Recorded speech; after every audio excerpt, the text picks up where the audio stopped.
Hello, আসসালামু আলাইকুম viewers. আরও একটি নতুন ভিডিও নিয়ে আপনাদের সামনে উপস্থিত হলাম। আজকের ভিডিওতে মূলত আমি আলোচনা করব আপনারা যারা দেশি মুরগি পালন করেন, দেশি মুরগির যেন গুটি বসন্ত না হয় বা গুটি বসন্ত হলে যেন আপনারা তাড়াতাড়ি সুস্থ করতে পারেন, সেক্ষেত্রে কী করণীয়। আপনারা যারা বাসা বাড়িতে দেশি মুরগি পালন করেন বা খামারে দেশি মুরগি পালন করেন, দেশি মুরগির একটি কমন রোগ হলো, সেটা হলো বসন্ত বা গুটি বসন্ত।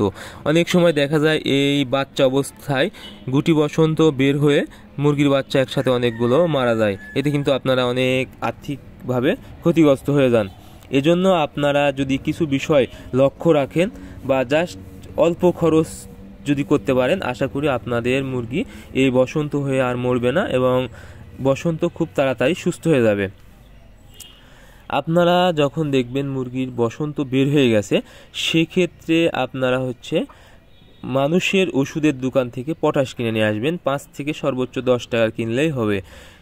এটার অনেক সীমিত দাম। এটা কিনে নিয়ে এসে আপনারা পানিতে গুলে সুন্দর করে একটা পরিষ্কার কোনো কিছু নিয়ে আপনাদের দেশি মুরগির যে জায়গায় বসন্ত বের হয়েছে জায়গাটা যদি নিয়মিত পরিষ্কার করে দেন, 3 থেকে 4 দিন যদি আপনারা নিয়মিত ওই জায়গাটা পরিষ্কার করে দিতে পারেন, তাহলে আশা করি আপনাদের দেশি মুরগির বসন্তটা একদম ভালো হয়ে যাবে।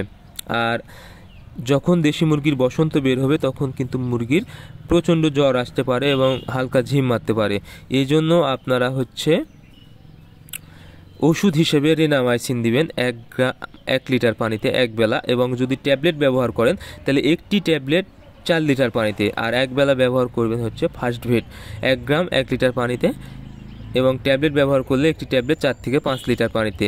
আপনারা যদি এই ওষুধগুলো ব্যবহার করতে পারেন, আশা করি আপনাদের দেশি মুরগি বসন্ত থেকে একদম মুক্তি পেয়ে যাবে এবং সুস্থ হয়ে যাবে।